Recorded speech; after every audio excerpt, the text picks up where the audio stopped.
Let's get started. Welcome to the third virtual panel discussion on workforce development for secure computing. This is a series we started about a month ago. The plan is to have 4 of these panels on workforce development, focusing on different topics of microelectronics, including security, including AI hardware and other aspects. We have the first two, which are, we believe, have been very, very successful, very well received by the community. The idea here is to bring together different stakeholders and share our viewpoints on what are the challenges, what are the needs, what we can do together in addressing this critical issue of workforce development for microelectronics in general. And inside that umbrella, we're looking at very specific topic areas, and today's focus would be secure computing. We have an outstanding set of panelists today. We are very proud to have all of them. We really thank them for having their time to join us today. We also have an outstanding moderator, one of our own, Dr. Sandeep Ray from University of Florida. I will hand him over to run the panel. Again, thank you everyone for joining this morning. Welcome again. Sandeep, over to you. Thank you, Swaroop. Can people hear me? Yes, go ahead. And Harry, can you please start recording? Yep, it's recording. Okay. So welcome everybody to the third panel on workforce development. This, as Swaroop said, this is the third of a series of workforce development webinars and panels. This one is for secure computing. So we had one panel on microelectronics in general, one panel on workforce development for heterogeneous integration and packaging. This is the third one, and there will be another one on May 12th. The whole idea is to bring together stakeholders from industry, academia, and government and consider and discuss workforce development needs, maybe specifically for the Southeast region, but not just for the Southeast region, the workforce development needs in microelectronics as we move into this new and interesting era of ubiquitous microelectronics. That's the issue. So this would be the panel schedule. I'll have what I'm having right now, the welcome and introduction by the panel moderator, and I'm the person playing moderator for this panel.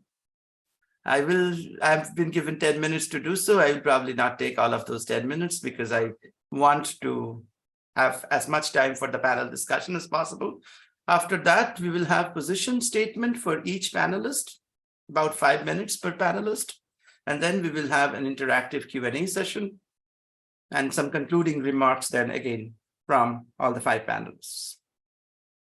So please do ask questions as we go. The whole idea, I hope, for this panel would be very interactive. Panels are not interesting if they are not interactive, and do bring in questions that might potentially be controversial. Panels are not interesting if there is not a little bit of fight among people, after all. That's the whole point. So we have an outstanding set of panelists, as Swaroop just mentioned. We have Rob Aitken, Dominic Forte, Charlene Sankaran, Antonio de la Serna, and Selçuk Uluguer. I am the moderator. I'm honored to be able to moderate this panel. So let me say just one slide, very quick set of words for the topic of this panel. This topic of discussion is actually very, very close to my heart personally. I have been on both sides of the aisle to some extent on workforce development. I used to work in industry, and I am now working in academia. And most of the time, this group included, we often want to talk about our research. I was in a research lab. I used to talk about research. As a faculty member, I want to talk about research on that. But every time a researcher came to me when I was in industry, and every time I talk to somebody else in industry when I'm in academia, a key question is, okay, so you are developing these beautiful technologies. How are we going to use them? Who will be the person who actually understands how to use this technology in ways that are of actually benefit to commercial sector, to public sector, to government? so on. So if we don't have the right workforce, if we do not have the ability to train our workforce in the technologies that we are building, then essentially we are building technologies which are vaporware. At least that's my position. Of course, I am just the moderator. I would like to see the panelists' position. But then there is also this other part of it, which is, it's not just enough that we are building workforce. We want to build an inclusive workforce. We want to build a workforce that produces a culture of inclusion, diversity, all of those things. So the question is, how do you take all of these requirements for workforce development and actually make that happen? How should academia work to make it happen? How should industry work to make it happen? How should public sectors work to make it happen? And how can we work on those things together? And I hope that would be the kind of discussions that we are going to have. I hope we can come up with some things, some action items that we can take over from both the panelists, the moderator, and the audience. So with that, I will start handing over to the panelists. The first panelist is Rob Aitken. He is a distinguished architect and leads the Office of Technology Strategy at Synopsys. He is looking into future technical opportunities of the company, including system approaches, security, and next generation design methodology. He used to be an ARM fellow, responsible for technology direction at ARM Research. He has worked on 15 plus Moore's Law nodes, published over 100 technical papers. Before ARM, he worked at Artisan, Agilent, and HP. He holds a PhD from McGill University in Canada. He's an IEEE fellow, serves on a number of conference and workshop committees. And he has been gracious enough to also send me a slide saying that this is the talking point that he wants to talk about in his position statement. I'm going to put that up. And Rob, the floor is yours. Excellent. Thank you, Sandeep.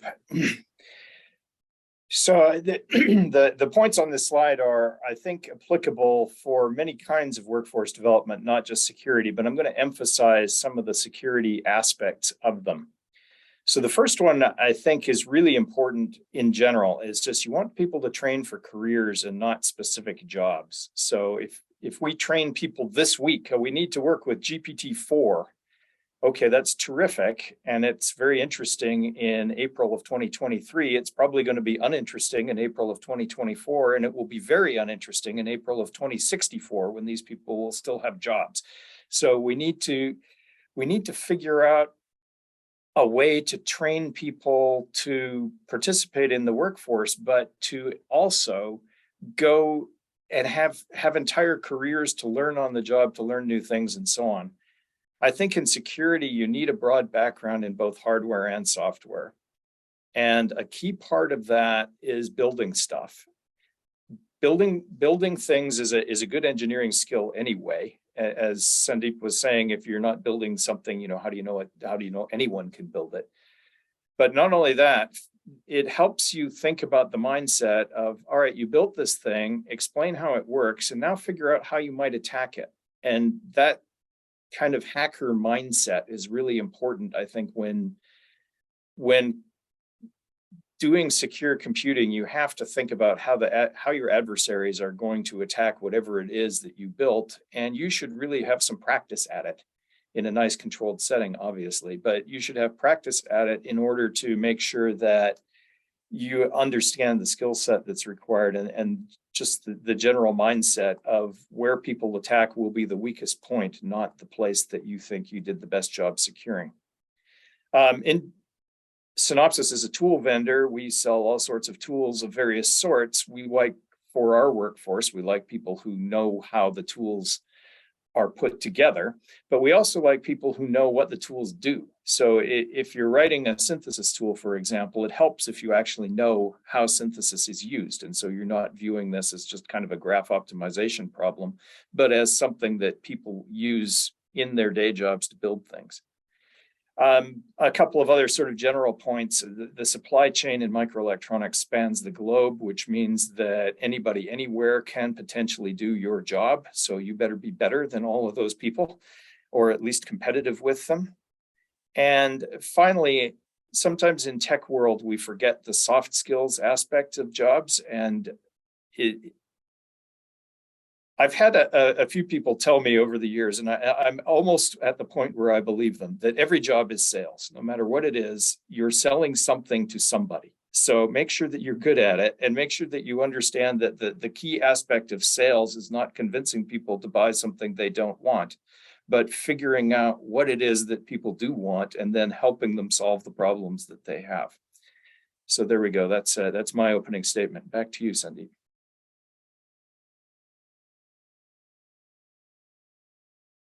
Thank you, Ram. That was a very interesting opening statement.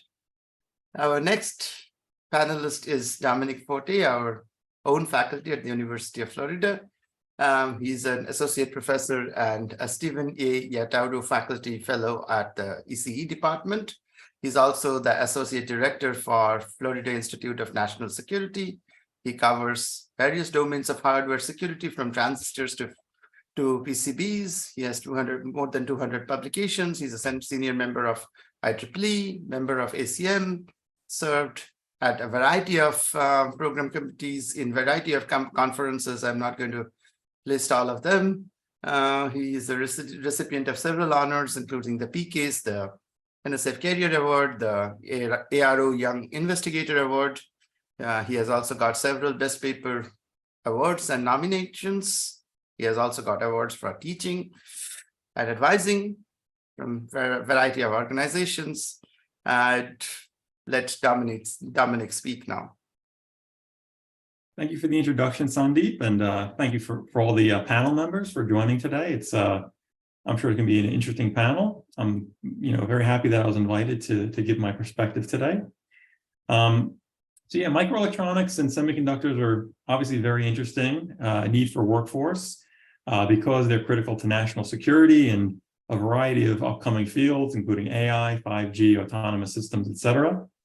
And we all know that Moore's law has been slowing down for quite some time, and this means that there's a bigger need to innovate. And that's very challenging because recruiting the best and brightest there's an intense competition out there for their talents, just across disciplines, across fields, across industry. Even amongst academia, government, and industry, there's competition. And the microelectronics industry in particular is still pretty invisible to most students as well as the public.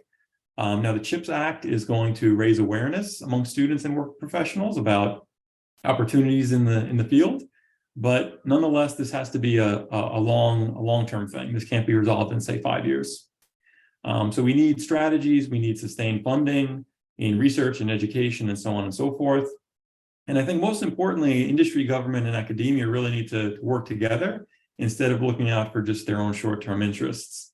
So one thing that I didn't have time to look into was whether or not there's been any studies in terms of game theory and things like this for how we can better balance the opportunities amongst all these three different sectors, avoid layoffs, and really support each other and support the ecosystem.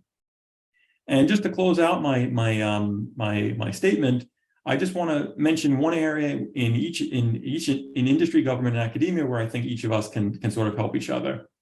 And the first is for industry, where I think that in semiconductors and security in particular, there's a lot of knowledge that they have in industry that needs to be brought back into, say, academia and government and shared.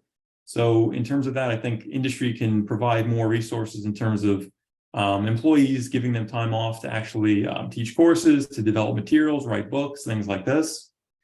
In government, I think that their best role is to probably help attract talent into semiconductors and security. So in order to increase the workforce, we need more talent. So one area that they can help is probably in loan forgiveness programs. This will help anybody who's low income, has difficulty in seeking a degree, and it will really attract a lot more people into all these different areas. The government has had lots of programs already in terms of federal jobs, but if we could actually expand this to particular areas such as semiconductors, microelectronics, and security, I think that will go a long way. And finally, for academia, we have to realize that this is a lifelong learning, these are lifelong learning careers, and we need to really expand the opportunities, especially in terms of for distance learning, which can be make education more affordable, more flexible to working professionals and to low-income students. and so on and so forth. So that's all I had to say. Sandeep, I'll hand it back to you. Thank you, Dominic. Our next panelist is Charlene Sankaran from Duke University. She is a director of external partnerships at Duke Office of External Partnerships. She facilitates and establishes partnerships between Duke researchers and public and private sector organizations to accelerate translation and adoption of research to impact society. She has over 15 years of leadership experience at the intersection of academic, government, industry partnerships, innovation, economic development. Her experience spans Duke University and the medical school. She has held leadership positions at the Duke Regeneration Center and the Innovation and Entrepreneurship Initiative. She has taught and developed experiential courses and for graduate and professional students, including New Ventures Clinic, Healthcare and Research Translation and Commercialization. She was, before Duke, she was in the University of North Carolina at Chapel Hill as executive director of Reach NC. She holds a PhD in biomedical engineering from University of North Carolina, Chapel Hill, and MS and BS universities in ECE from Ohio University. Charlene. Thank you, Sandeep, and sorry for making you read that very long bio, but I appreciate the introduction. I'm really glad to be here today. I'm already, you probably see me nodding in agreement with some of the points that Rob and Dominic have raised already. So I'm going to speak maybe from a different lens, again, from my experiences in forging strategic partnerships to foster economic development and workforce development. So, pulling back a little bit, the CHIPS Act has created, as we know, unprecedented opportunities for growth in manufacturing of microelectronics, semiconductor, and other related industries supporting our high-tech world. The hope and aim of the CHIPS Act, as we all know, is to bring back and renew semiconductor and microelectronics related manufacturing in the US, and along with it, reestablish leadership and innovation in these and related high-tech industries. Unfortunately, as we all know, these industries were offshored from the US in the late 80s and early 90s, and so too were the jobs offshored. And they've been slow to come back for a variety of reasons. The Wall Street Journal estimates that we will need 90,000 or more workers who will have to be added between now and 2025 to meet the most critical workforce needs for anticipated fabrication facility expansion. And this reflects a global shortage of skilled workers. So, the 100,000 or more is not just in the US. This number does not include skilled engineers, PhD level researchers, workers in industries adjacent to fabrication facilities. And I think we can all just agree that this is a massive worker shortage, and it's made worse by our changing demographics and the aging population in the US. So more and more workforce development is increasingly a necessary partnership between academia, industry, federal and local governments, nonprofit agencies, and our economic development agencies. Case in point is a renewed focus in recent funding calls coming out from some of our federal agencies that require a partnership between academia, industry, and regional workforce development organizations. Many of these funding calls actually require the proposal to be led by a non-Research One university. They encourage leadership from HBCUs and minority serving institutions, again, reflecting the importance of building a diverse and inclusive workforce. Some examples are the funding calls coming out from the National Science Foundations, the NSF's TIP Directorate, the NSF Engines call out, the mid-scale R1 infrastructure programs, the ME Commons programs, the Economic Development Association Build Back Better grant. All of these require strategic partnerships between industry, academia, local and state government, and economic development agencies. So how do we build these strategic partnerships? How do we address some of these challenges that have held us back from growing this workforce. So here are some thoughts. I have 6 kind of high level takeaways based on my experience working in the space for a while. I will say that here at Duke University, our Office for External Partnerships, which is relatively new, I've been at Duke for a while, but the office has been in existence for about a year, again, reflecting the importance of these strategic partnerships. We are trying to implement some of these high-level takeaways. The first thing I will say is place-based innovation is very important when you're considering workforce development programs. And place-based innovation, you may have heard this term, it is a hot buzzword these days. But the reason it's a buzzword is because place-based innovation requires an understanding of local economies, local demographics, your infrastructure, who's already working in the space, who are the industries that are hiring in the space, what are the public and private education systems, who are the higher ed institutions, how do they all work together? What is the human capital that you have? Yes, some things related to workforce development are universal, but some things are unique to your place. And recognizing them, recognizing your regional strengths and your unique challenges and how to solve them are key to implementing successful workforce development programs. So that's the first high-level point I want to make. The second thing I will say is DEI, as we know, is not just a buzzword. It's a necessity. And we should think about it the opposite way. Instead of, how do we build programs that are and attract diverse and inclusive people, we need to think about, as I mentioned, the changing demographics of the US.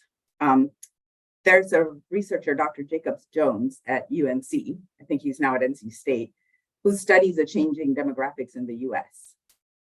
And we will by necessity have to have a diverse and inclusive workforce. We will by necessity have to reach people that are more diverse than the workforce that we have now, especially in engineering, especially in high skilled and postgraduate jobs, in order to be successful for this vision to quote unquote bring back the jobs.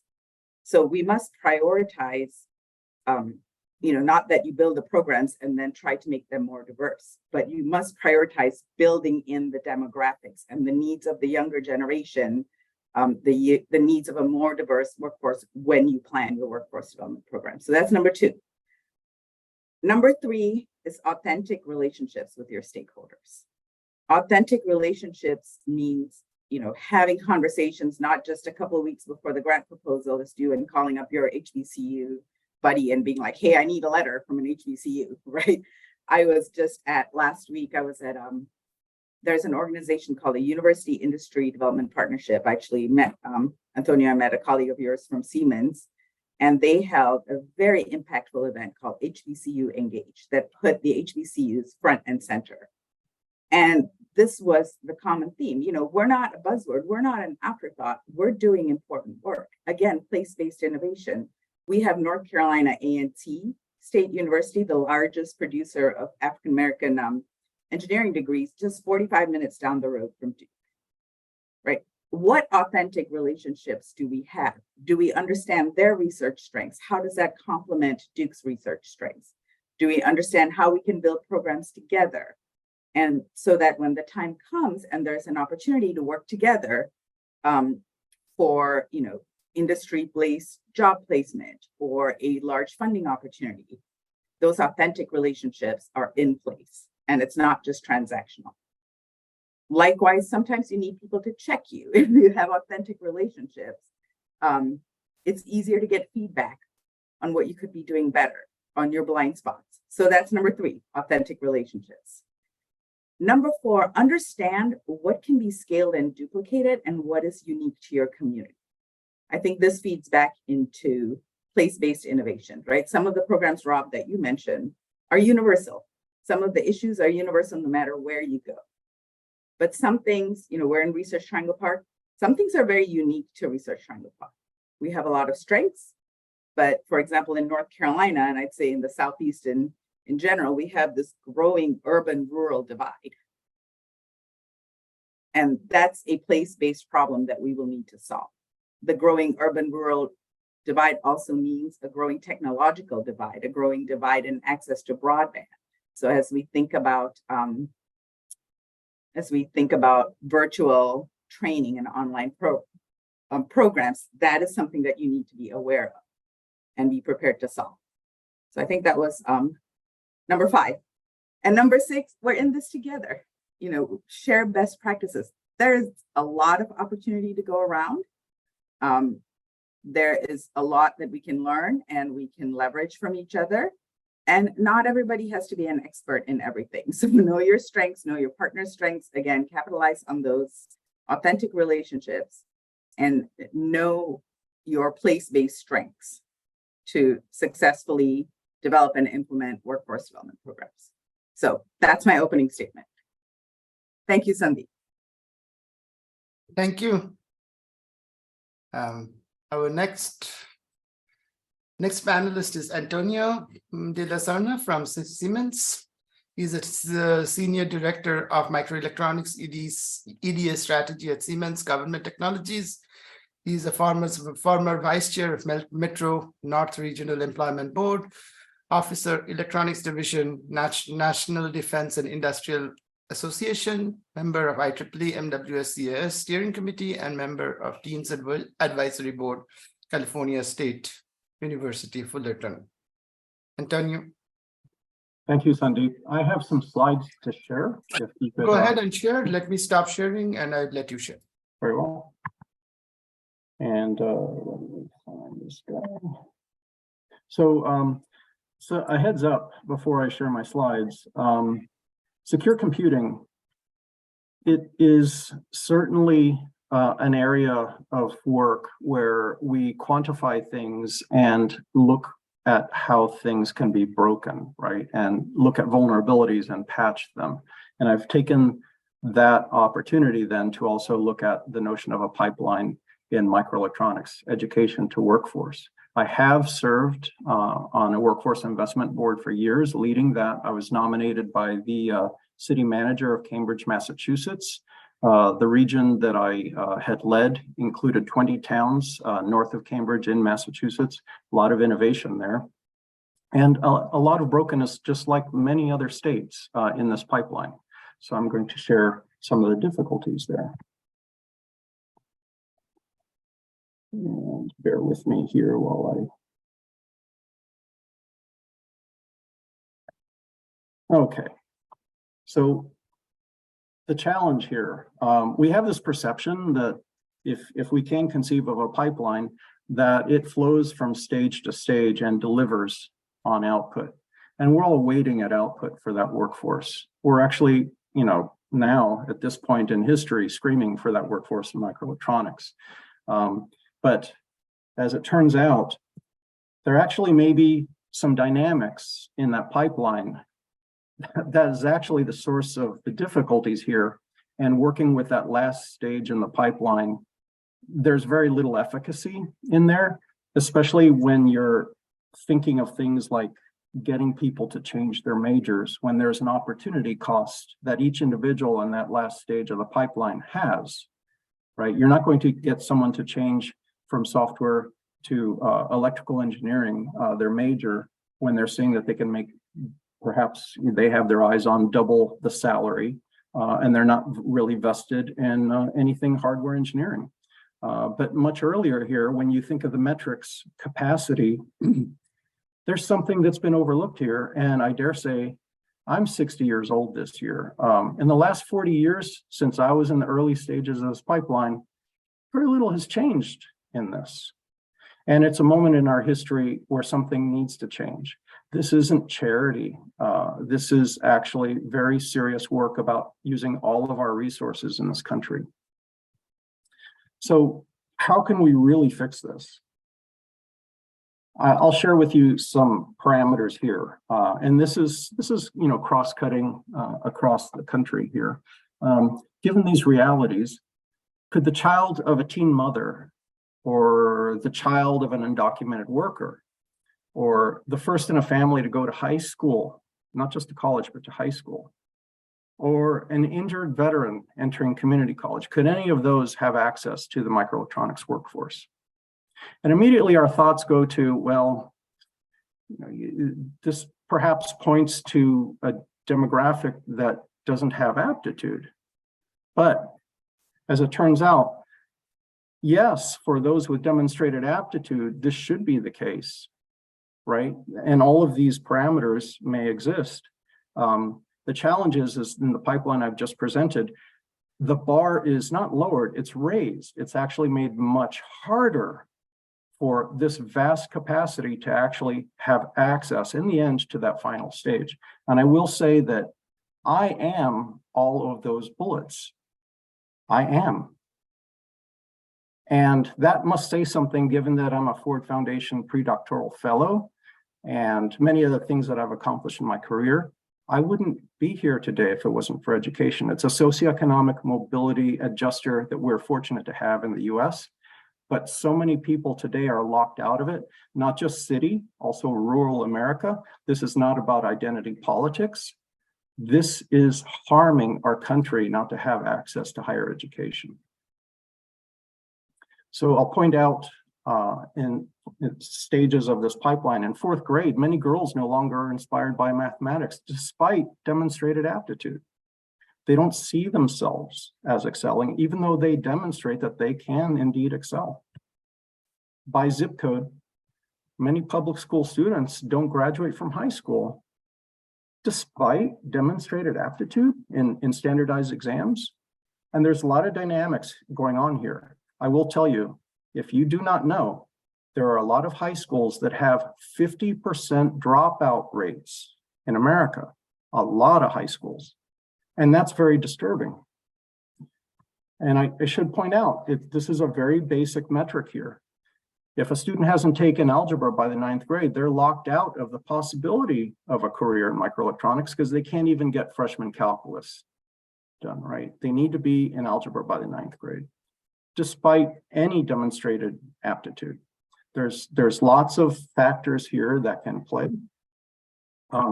Many students do not pursue college despite demonstrated aptitude, and that's community college or four-year university. Now, community colleges are the most accessible, and they have the promise of offering certificates for technology or transfer to four-year university. I will say anecdotally, there are those families that are certainly in the know and save a lot of money on tuition by sending their students to community college for the first couple of years, knock out the weeder courses for engineering, and are very well prepared for four-year university. But my friends, that is not the largest capacity. If you actually look, and I've done a study when I was vice chair of my employment board in Massachusetts, which I had regarded as a highly educated state, and it's having the same challenges as every state. If we gave 3 years to complete a 2-year program and transfer, and the best campus across that state, only 1 in 9 students that started the program actually transferred. 1 in 9, that was the best. The worst rate was 1 in 20 students that started the program actually transferred. And when they land at the four-year university, they don't have the benefits of freshman year, all the services. They land there, and many of them, there's called a metric called persistence. If they persist to the next year, many of them do crash. They've completed the course load necessary to transfer, but they've not completed freshman calculus, chemistry, physics. Many of these are first-generation college students that are actually not aware of all the things that could be done here. And at these four-year universities, and I'll hold up University of Florida, for example, there's not an office for whether it's first-generation students or underrepresented minority students. There's not an office to support them, and certainly not an office or administrator in the dean's office, working in College of Engineering. What there are student organizations. The students are trying to pull their weight here, and industry has to connect with them if they make it to the last stage. We could do better here. I will also say that enlisted veterans make up a good contribution to community colleges with the dynamics that I just described, and more of them going to community college than four-year university to land.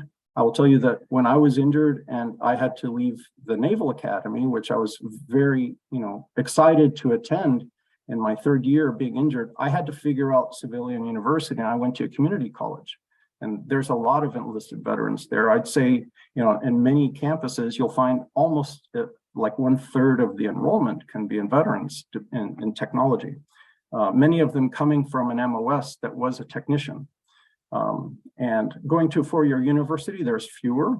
It's very hard to be on a technician track and switch tracks. Some people that don't understand the field think that that's easy. It's not that easy at all. I've encountered extremely few people that have started out as technicians and wound up as engineers.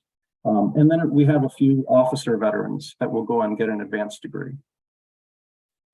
And I have to acknowledge the importance of foreign students here. And this is a benefit that this country has, and yet there's hurdles here also for foreign students. H-1B is not perfect. It's very far from it. And yet it is at the very last stage that it addresses our workforce needs.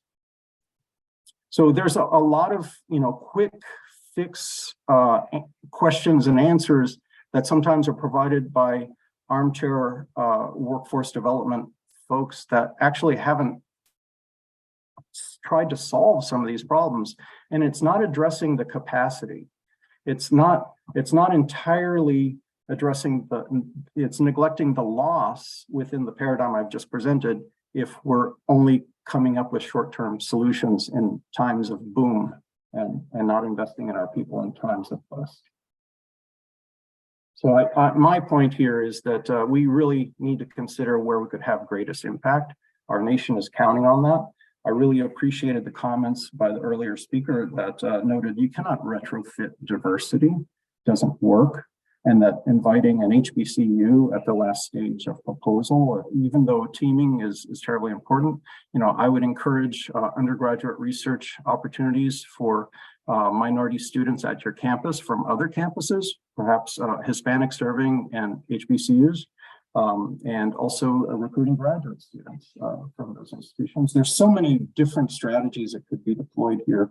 But and lastly, I do want to say, and I think Rob Aitken may concur, is that EDA, electronic design automation, has been intertwined with workforce for those 40 years that I've been in it, ever since industry stopped saying we want more engineers to draw polygons. We thought that maybe this would reduce the workforce needed by having more automation, but it turns out we were able to deal with more complexity.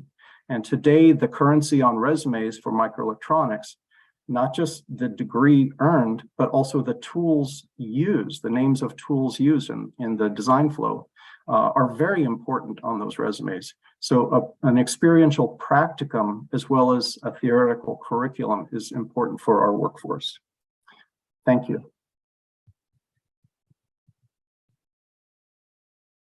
Thank you so much, Antonio. That was a very interesting and inspiring position statement. I will go back and share my screen. You can see my screen again, right? Yes. So I also mentioned, I also mentioned in the chat that for people, please start putting in questions and questions for the panelists in the chat. I will pick questions in that order from the chat window as much as I can. It would be very difficult given that we have 50 panelists, 50 participants for people to just speak over each other. So it's better to do it on the chat window. So please do. Our last panelist, but obviously certainly not the least, Selçuk Uluagak from Florida International University. He also has the largest bio. Sorry, Sharlini, you didn't succeed. Selçuk Uluagak is an eminent scholar, chaired associate professor in the Department of EC at FIU. He leads the Cyber Physical System Security Lab with additional courtesy appointment in the Knights Foundation School of Computing and Information Science. Before FIU, he was a senior research engineer at Georgia Tech and Symantec. He holds a PhD from Georgia Tech and MS from Carnegie Mellon. He received various awards, National Science Foundation Career Award, Air Force Office Sponsored Research Summer Faculty Fellowship, University of Padova's Faculty Fellowship, Google's Award, and so on. He is an expert in various areas of cybersecurity and privacy, emphasis on their practical and applied aspects. and teaches classes in these areas. He has hundreds of papers, he has hundreds of grants, and he has served on hundreds of program committees. I would rather not list all of those things in the interest of time. I should also add, on a personal note, having collaborated with Selçuk in the past,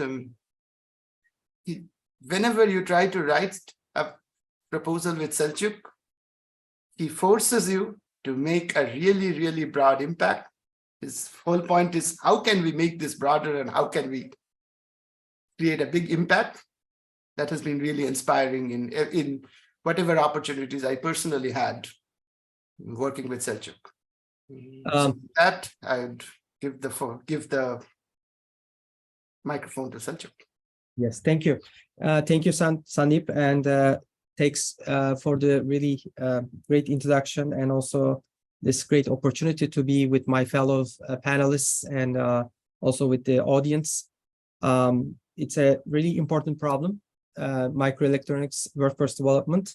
And I will just talk about briefly my 2 cents on this issue. As an educator, I think I've been in the academic circus more than 20 years now. I'd like to share some of my experience and based on my observation. So I'm teaching cybersecurity classes and in the cyber physical systems and IoT domain, Internet of Things domains.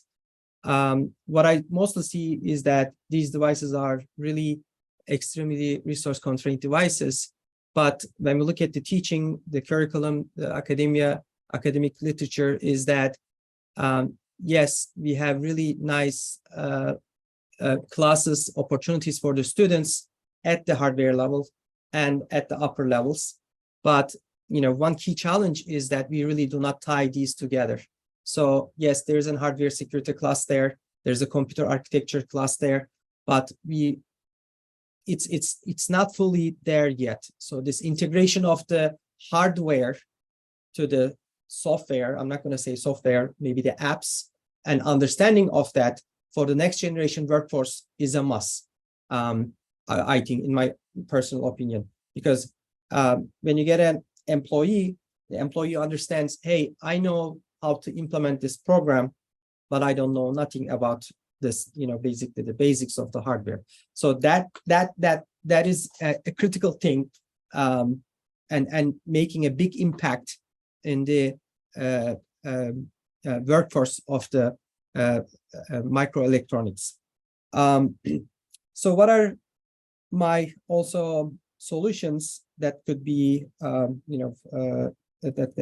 we could adopt or that we could consider is that I think there may be several different ways. For example, we can have more platforms to teach these concepts. I think what I see is that, yes, we have Raspberry Pis, we have now off-the-shelf, let's say, smart platforms like, Google Home, IoT devices, etc. But what's missing is that students do not have a generic, I'm not talking about Raspberry Pi, that you can teach all the concepts from hardware to the upper layers in one box. That is missing. I know there are some great efforts done by our colleagues at University of Florida, which I'm also, heavily involved with Project HaHa. We are developing, and they have developed a modular hardware platform, but we need more of those. And we need to scale such efforts to not only Florida, but to entire United States, maybe even to the world. So we need to be able to understand ins and outs of this hardware, how the hardware works, and how it impacts the upper layers. That's extremely important. Why is it important? Because hackers are not today have their, they don't have, they are not using simple techniques to get into your systems. They combine the hardware. I'm talking about like big impact attacks, big impact like the Stuxnet, like the huge, I'm not talking about like small software bugs, and yes, they are dangerous. They are, but I think the future of hacking and the future of the where we are going is that the more sophisticated attacks will involve the microelectronics. So we need individuals understanding all the stack from the hardware to the application layer. So we need more platforms. I think also we need more, some of my colleagues here also noted that we need more industry involvement in the universities, in the colleges, at every level. Yes, we have industry advisory boards, but I think it should go beyond, yes, everything at the end, as my colleague said, everything boils down to selling, right? You're selling at the end of the day something. But still, I think that we need to go beyond selling and how we impact the students. So the industry advisory boards are useful, but they need to give more feedback and to the curriculum, how we design the curriculum, how it is useful to the to our industry partners, because there's a huge knowledge. Yes, we are creating some knowledge in the universities, but at the same time, there's a huge knowledge and experience in the industry that it needs to be really transferred to the students and the faculty. Along with this, I think the industry needs to provide more internships and co-ops opportunities to the students. This is a must, and the universities also need to maybe align their educational systems to allow for more co-op opportunities. For example, I know in some universities, if you do internship, you're only limited to one summer, or you cannot do it in the fall. But the way things happen is that sometimes you get the offer and you need to go to your internship in your co-op in the fall or in the spring. So schools need to be more flexible, and also the industry needs to be more welcoming and flexible for these types of cases. If we welcome the students in these cases, I think then the industry will benefit from this a lot. So more co-op and more internship opportunities will definitely help. Another solution, I think this is also very interesting and emerging paradigm, is that we need to pursue also alternative educational paths. Yes, we have the diplomas, we have the BS, MS, PhD, etc. But the education is not right now these diplomas. So everybody is knowledgeable right now. Everybody has a diploma, but with a few hours of education, you can be a blockchain expert. And somebody knows the computer architecture, they should be able to apply those knowledge and skills in a combination of with security to hardware. So how do you do that? There are some alternative educational emerging paradigms. One is micro-credentialing, for example. You can design micro-credentials, okay, for certain topics. This would be like 10-hour dedicated. It's not a full semester. It's not a certificate. It's not a diploma, right?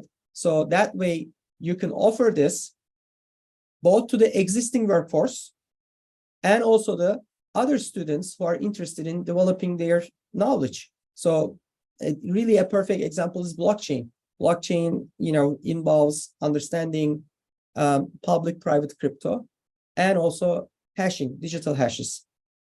So you may know these security concepts, basic security concepts, but you may not be knowing how to combine them to be able to understand the Bitcoin and blockchain. So with a few hours of training, like with the micro credentials, you can achieve this.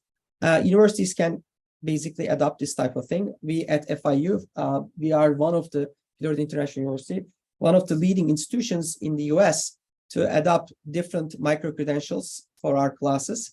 And it could be topic by topic.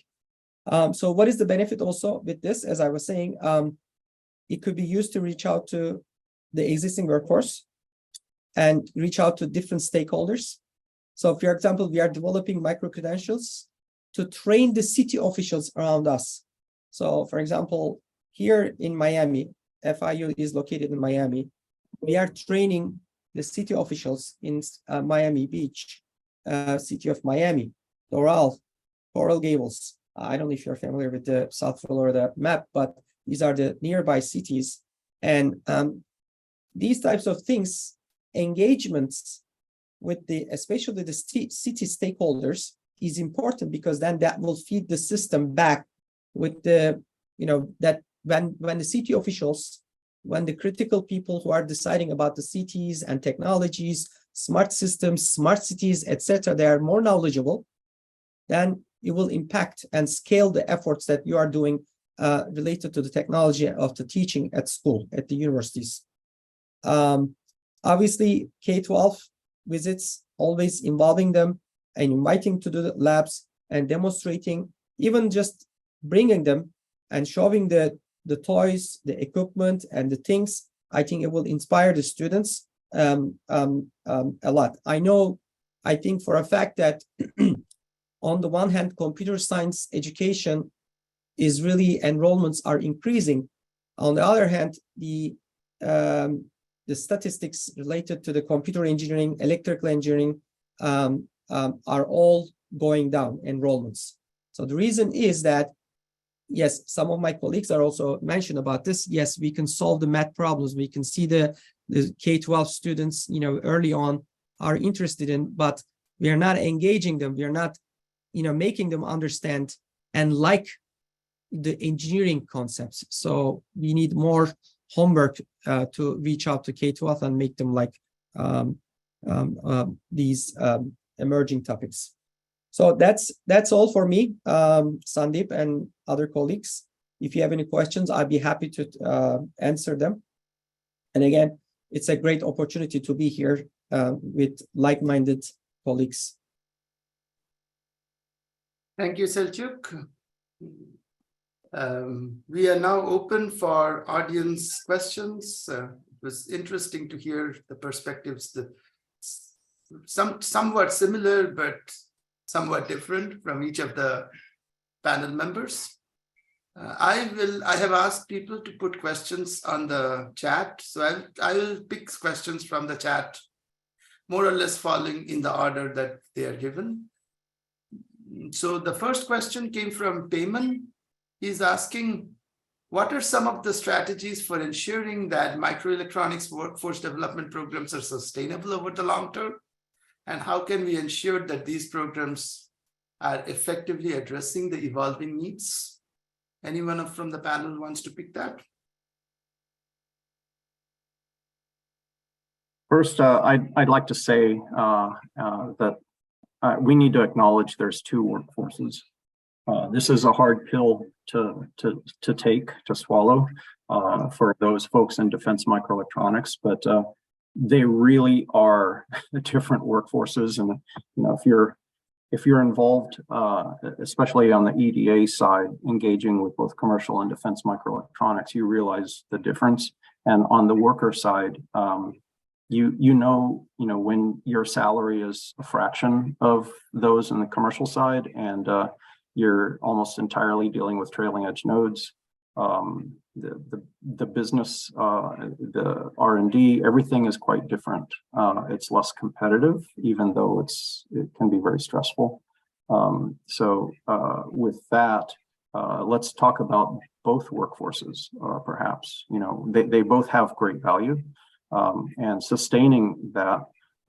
My feeling is that there are those people that are very vested in the mission of defense microelectronics, which employs a lot of secure computing folks. And there are those that are excited about the open-ended opportunity and fast-paced work. We see it's very typical in crunch time to work 60 hours or more on the commercial side for tape out. And those willing to put in that sacrifice and even work at startups. I've been there, done that, and it's a very different experience. Sustaining that means being helpful with educational institutions. I was telling someone just the other day at ASU, If you want folks to be targeting this industry, we need to make projections on how many open recs we're going to hire for. And, when we're interviewing, and people are getting job offers very early in the year these days. And if we can make those projections, you can put those numbers out to your students and let them know that this industry has all these positions to fill. And, it effectively makes them reanalyze their opportunity cost formulation here. Many of the software companies are attracting, what you would consider electrical engineers that should be heading into microelectronics, but also the banking sector, fintech is also attracting them. I had a tough time mentoring MIT students that wanted to go work for Bank of America or Chase or somewhere, because they're going to make really big bucks. So I apologize for cutting in, but I have to leave in 2 minutes, because one of the downsides of working for industry is when the big bosses tell you that the meeting is at 9 o'clock and you say, but I'm on a panel, they say, that's nice, the meeting is at 9 o'clock.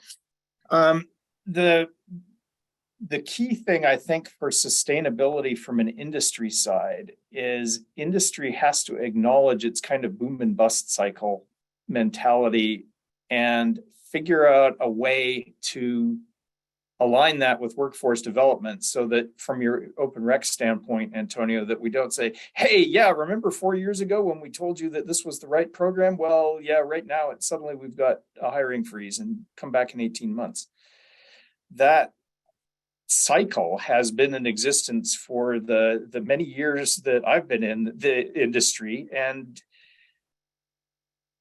students can see that. So I think figuring out how to work with that and to bring on workers at a sustained pace is really a key. And then all the other points that were brought up, your point earlier, Antonio, and I think Sharlini made the same point, that we can't just ignore large chunks of the workforce and then hope that somehow or other we'll get all of our jobs filled. We need to actively go out and find those people, recruit them, and then create an environment where they feel like they belong and they feel like they can succeed. All right. Thanks. So again, I apologize, but I do have to disappear. Good luck with that management situation. Oh yeah, they're fun. Yeah. So I was lobbying at Congress last week in regard to H-1B, and there's a notion of a grace period. We are in an economic downturn. There's a lot of companies that are not hiring now, and the first to be laid off are H-1B. And it's a troublesome situation. The grace period for anyone laid off on H-1B is 60 days to get another job, or you have to leave the country. And if you're talking about sustaining workforce, these are people that have gone through some hoops to get here, and many of them having advanced degrees from this country. And to ask them to leave is a loss for the industry. It's harmful to them. And I dare say, if there's a concern about economic competitiveness and national security, it's a huge loss if they're actually going to China. Especially since they've already expressed the interest of being here. And it thrashes the capacity for H-1B when we're asking people to come back, if they want to come back after that experience. It's very tough. We wind up having to go through this process in higher capacity than we otherwise should have to, and just welcoming people, getting them settled. And my advocacy in meeting with Senators Mark Kelly and others is, hey, look, if we could have that grace period be 1 year, it would typically span a downturn, which usually goes 6 months to 9 months, and people are hiring again. That would be a much more healthy thing.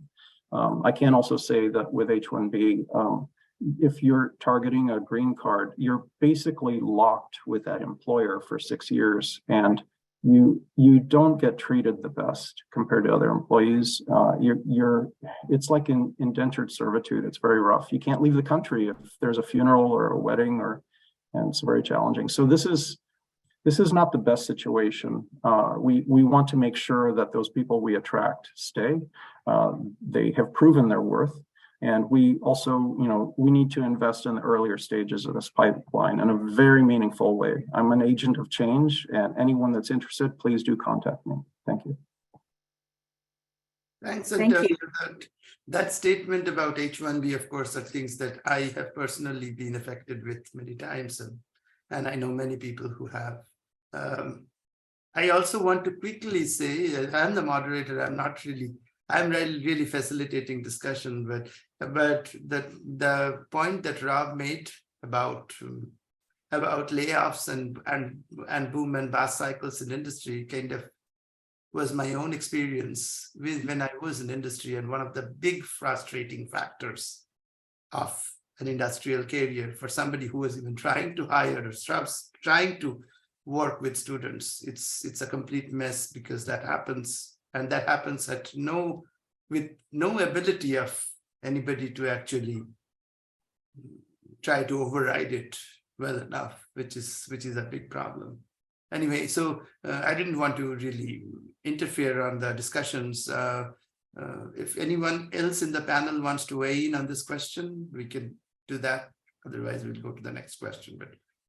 But I just want to add, just nodding again vigorously at everything Antonio said and everything Rob said. And I also want to bring it back to the point in Rob's opening statement about, when you build workforce development programs, he said something like you train for skills and critical thinking, not for the particular hot gadget of the day, right? And I think when you design workforce development programs, that's important. But I wanted to say, those of us, I think, on this call and those of us who do the work, we understand these cross-cutting global challenges. I don't know that people who are not in this space understand this. I think it is incumbent upon all of us to be very vocal communicators and vocal advocates, so people understand kind of the domino effects of not investing in public education, some of the H1B issues, or seeing diversity as a buzzword or something that is threatening, rather than if we want our nation to continue to be innovative and competitive, then we need to change the conversation, and we need to change the perception. And I know that's a very lofty goal, but I think, having worked in higher ed, I think those of us, we tend to congregate with like-minded folks. And I think it's incumbent upon us to spread the messages that Antonio has brought up, that Rob has brought up, that all of us stay up at night worrying about. And I'll leave it there. So Dominic, you have your hands raised, so you have something to point out. Yeah, I wanted to add one more thing, and it's related again to this boom and bust period, which really not only affects the employees and the students, but it definitely affects the faculty and the institutions as well. So as an example, semiconductors, was not getting the amount of funds that it was getting 30 years ago for a long time. That affected faculty hiring. So we may not have the workforce anymore, the resources anymore to actually train the workforce that's needed in this area. So that's just yet another area where we can improve. And we're talking about sustainability here. You need the teaching workforce to pass on the knowledge as well. And again, we suffer from that too. Hey, Steve, you have something to add? Yes. So for many years, I was on the other side of this equation. I was hiring people, and I was not hiring people. And I had to deal with all the boom and bust and everything else. But I just want to throw in just a couple of observations. And first is excellence and flexibility. I frequently got asked, what should we train these students to be able to do? And my answer is, they have to be excellent at something, because you won't get in the door without that. You have to be flexible, because 5 years from now, you're going to be doing something different. And so my mantra there was, I like to hire smart people, because 5 years from now, they're still smart. If all they know is what they came out of school with, 5 years from now, they don't know anything. So it's not quite true, but that's just an observation. What are we training? The second thing is, yes, I know this panel is about workforce development. And so we like to focus on what we could do better. But what I've been hearing is just overwhelming negativity. I hear overwhelming negativity about this entire field. whether it's boom and bust cycles or the amount of energy that ChatGPT takes to train, this turns people away. Make sure we're not conveying this negativity to that next generation.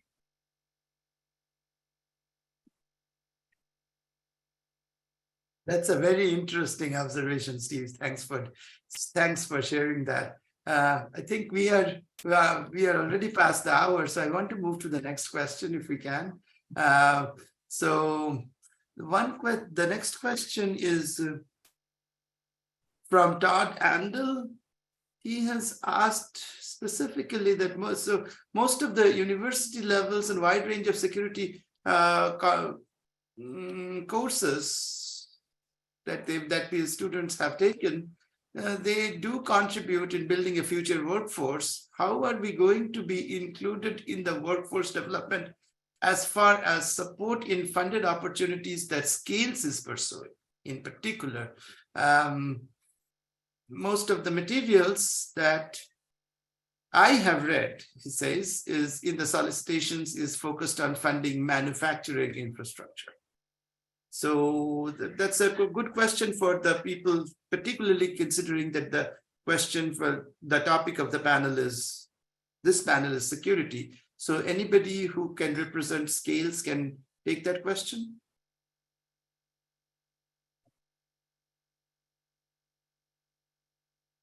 If not, I can certainly chime in on my thoughts there.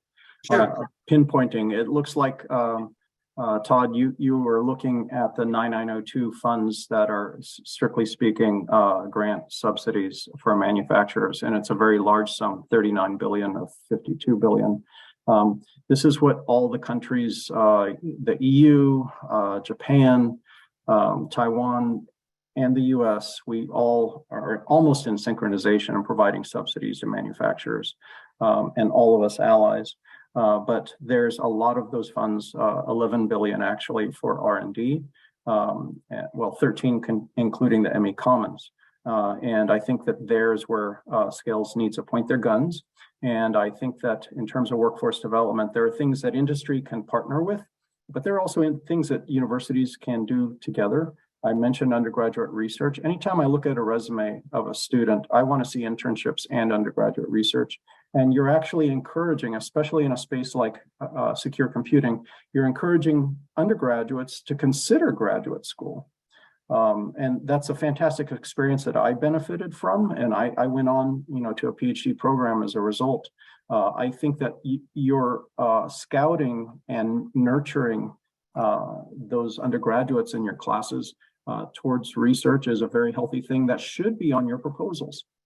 And I also dare say that when you're proposing, and I was at DARPA for 4 years, I've encouraged people, write down how much workforce development is involved in your proposal. Write down how many women and underrepresented minorities you're going to have as students. Write down how many undergraduates you're including here. These all matter for workforce development. Thank you, Antonio. That's I wanted to sort of put in one question at least of my own, and this kind of affects the questions of so we have had this discussion that we should not just include HBCUs at the last moment, and we should really do diversity and inclusion from the ground up. I have my general question, and I have heard these statements certainly, but having tried to do this, I have maybe my own issues about, well, how do we do it well?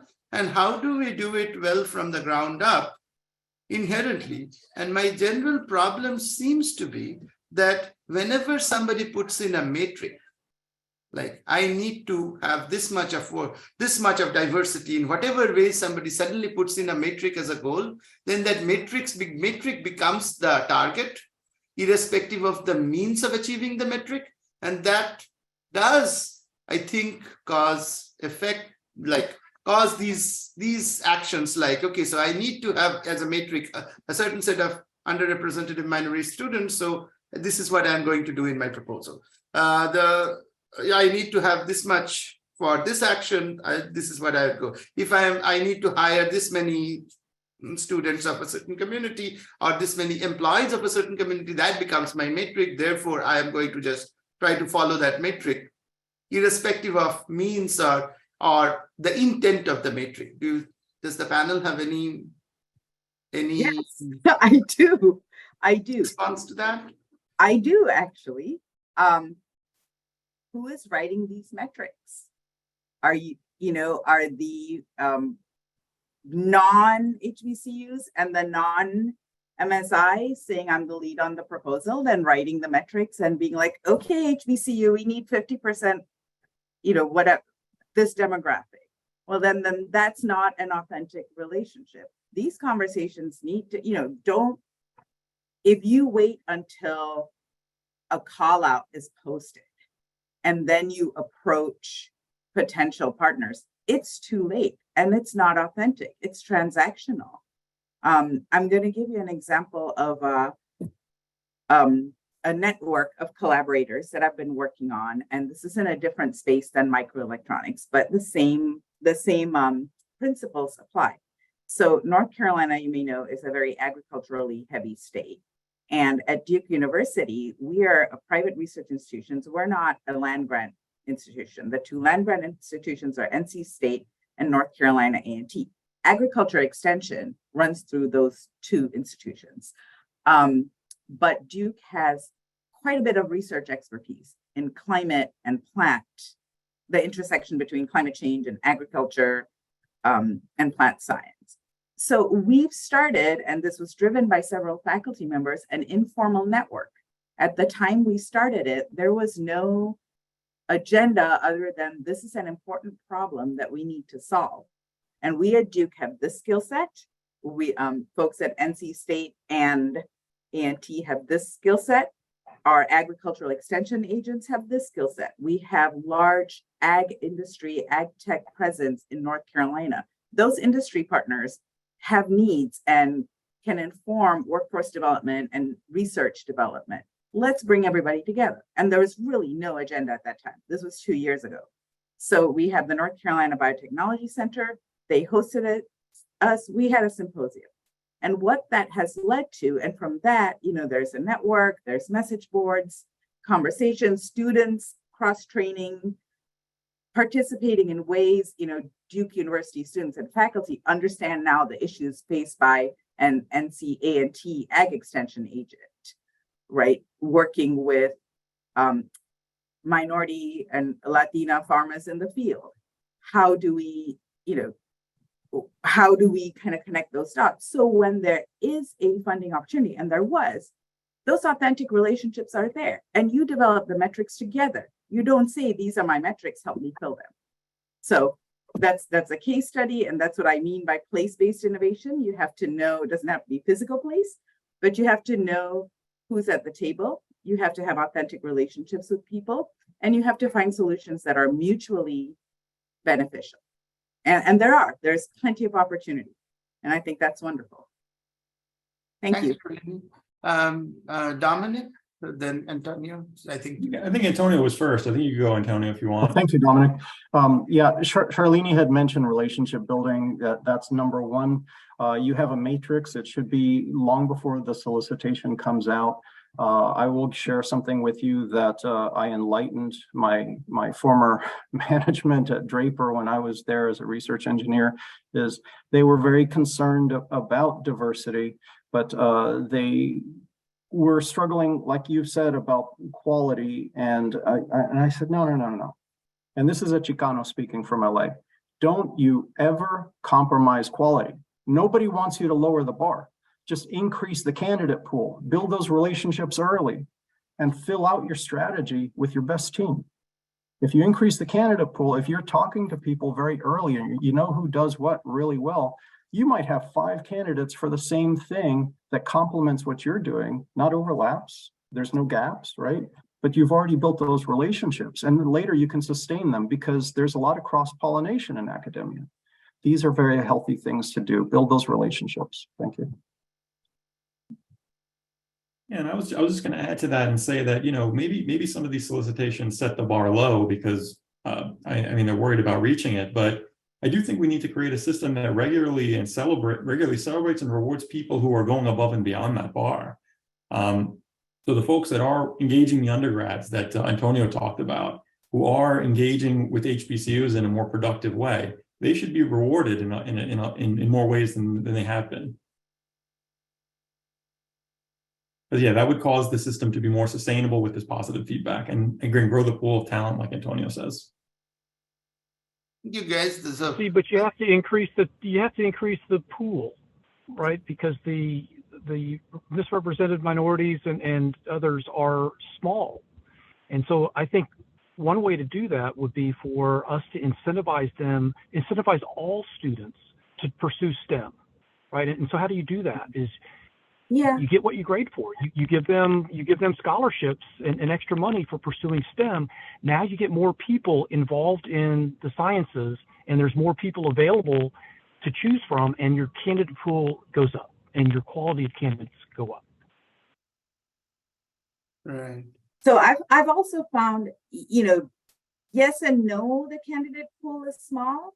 A lot of times folks are just not invited to sit at the table at early stages. When we started, you know, working more authentically with our neighboring HBCUs, there is a lot of brilliant, top-notch research. There are so many brilliant PhDs being produced.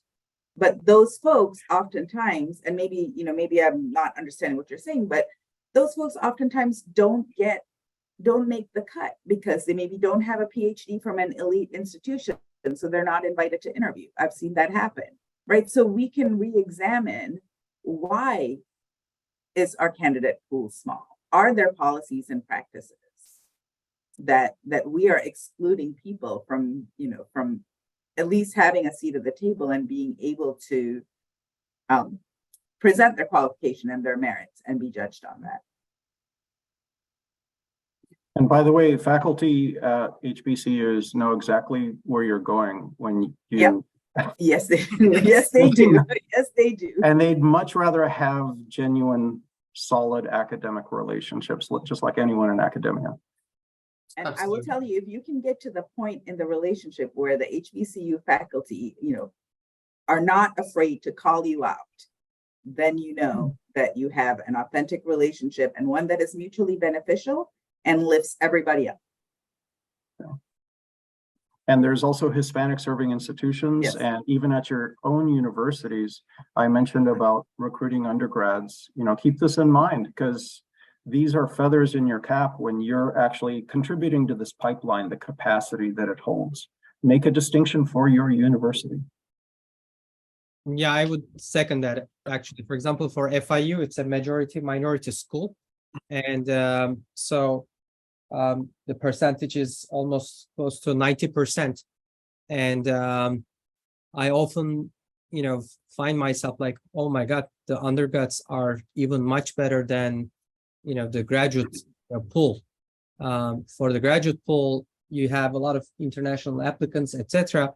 But your actual, undergraduate students, if you really groom them, if you really prepare them, they are much, much, much better prepared. South Florida is really a game-changing area because we, for example, have 58,000 students. Like it's the fourth largest university in the US. Miami-Dade Community College has 170,000 students. Like Broward College, 40 minutes north of us, they have like 70,000 students. So it's an unbelievable ecosystem of all these students. You can, like Antonio says, basically you can bring these talents on board. Hello, can you hear me? Yeah. Yes. Hi, I don't see my video up, but sorry about that. My name is Ben Larry. I'm the director of HR for Skywater Technology here there you are. Thank you. Whoever did that, thank you. I just wanted to pipe in real quick on especially number 7. And I heard someone earlier talk about relationships. You are absolutely correct when you talk about creating relationships with HBCUs. and other organizations where you're wanting to connect with people of color. And when I say organizations, I mean organizations such as the Society for Women Engineers, the National Society for Hispanic Engineers, National Society for Black Engineers, and others. It's all about the relationships, and when if you're truly authentic about wanting to provide some opportunities for those students, it begins with the handshake and the smiles and the in-person visits, and then making sincere attempts to be on committees and all those kind of things versus just showing up for an event or providing money. Relationships are the key. I'm from an undergraduate perspective, I'm a graduate of an HBCU. I went to Tougaloo College in Jackson, Mississippi. And from a Skywater workforce development perspective, we are in process of reaching out to some of the HBCUs, such as FAMU in Tallahassee, Prairie View in Texas, Jackson State University, and maybe one or two others. As we think about going back to number 6 about diversity in the workplace, and again, diversity is more than just what we tend to see, like pigmentation and all that, but it's also diversity of thought and all those kind of things. From a community college perspective, we already have a very good relationship with Valencia College here in Kissimmee. In fact, we have partnered with Valencia to help them expand their mechatronics program in terms of their curriculum. Same thing with their robotics program. And also, in just recently, we helped Valencia create a curriculum which will allow students to obtain an AA degree in semiconductor engineering. So our relationship with Valencia is critical as we look to fill the jobs that we will have now and in the future. We're also reaching out. I'll have reached out to Florida Institute of Technology in Melbourne, and also to Polytech in Lakeland, again, to create those relationships and to let students and faculty know that all of their students, they really don't have to obtain a degree in engineering to have a fruitful career. In fact, what I'm trying to do is let students and faculty know that there is a career to be had as a technician, as we are creating high-paying jobs for technicians as well. So I guess my main 2 points are relationships. I think Antonio may have mentioned that. As you think about connecting with HBCUs and MSIs and others, and then also regarding the question about how we engage community colleges, again, it's a sincere meeting to be had in person. And then showing the faculty how you can add value to their curriculum, to their students and others. And that's what we've been doing, and we've had success with doing that. Thank you so much. I can't believe it, but we have only 5 minutes left. So I'd like to have some very quick closing statements from the panelists. Please keep it to 1 minute, because we really have 5 minutes right now. So we start with Dominic. Sure. Yeah, I don't think I have anything really substantial to say, other than to maybe follow up on a few of the last few points about working with, say, HBCUs and smaller schools. And I think, one way we engage them in the university quite a bit is through REUs, research experience for undergrads. And those are good. They're 10-week programs in the summer to bring students to campus, to get them engaged in research. At University of Florida, we're a part of a program where everybody basically shares their student pools, so we can get access to those and reach out to those students. But maybe, one thing we have to do is really expand those programs. I think Antonio mentioned that maybe we should be working with these students, whether they're on campus or off campus, doing remote research with them, and maybe even have programs outside the summer as well.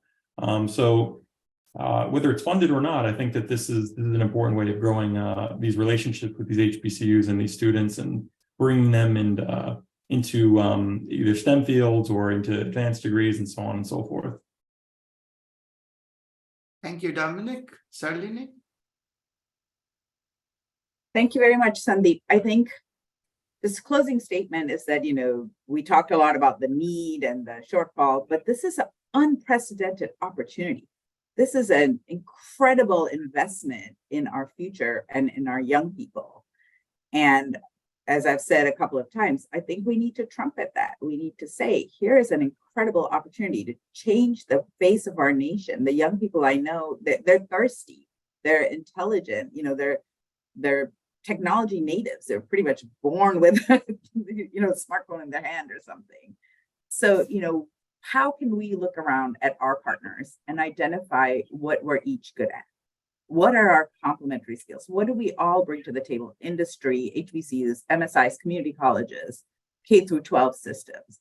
And this is a great opportunity to work together and advocate for, very strategic programming to make these plans come to fruition. And I'm excited to be a part of this partnership. Thank you. Thank you, Shalini. Antonio? Well, I want to point to something that is indicative of the value of first-generation college students across this country. I want to remind everyone of what's called now the silent generation, those that grew up in the Depression and hardship, went off to fight World War II, and came back with a GI Bill and were able to attend college, the first in their families for the first time. And this transformed the country, our economy, various industries that we now lead. This was so valuable in our history, and I hope we might revisit it. Thank you. Thank you, Antonio. Selçuk, you get to say the last word, the panel. I agree with all of the colleagues here. It's really important to come up with novel and different ways, even the classical methods, to be inclusive. The demographic is changing. I also would like to highlight the fact that the importance of the foreigners in the workforce. We should be also inclusive of them as well. Like Antonio has been mentioning earlier, I think it's important to be as inclusive as possible. Otherwise, the workforce development efforts will be missing an important leg. That's about it. Yeah. And thank you again for inviting and for this great panel. Thank you so much, Selçuk. This was a very interesting and inspiring and engaging conversation. I hope we continue to have that, whether within a panel or outside. This is a very critical question for us, for all of us, for the good of the nation. And I hope we continue to have this conversation, not just in this group, but with any group that we get to talk to it about. So that's the end of the panel. Thank you all the panelists for this conversation. Thanks to the audience for the phone, but for the most part, they have been silent, most of them, which is not really good. I would have expected and wanted more conversations and more questions from the panel, from the audience. But well, we did have some, and we had some very interesting comments from many of the audience. It was a very interesting panel. We hope we have more of this. Thank you so much, all. We'll see you in the next panel.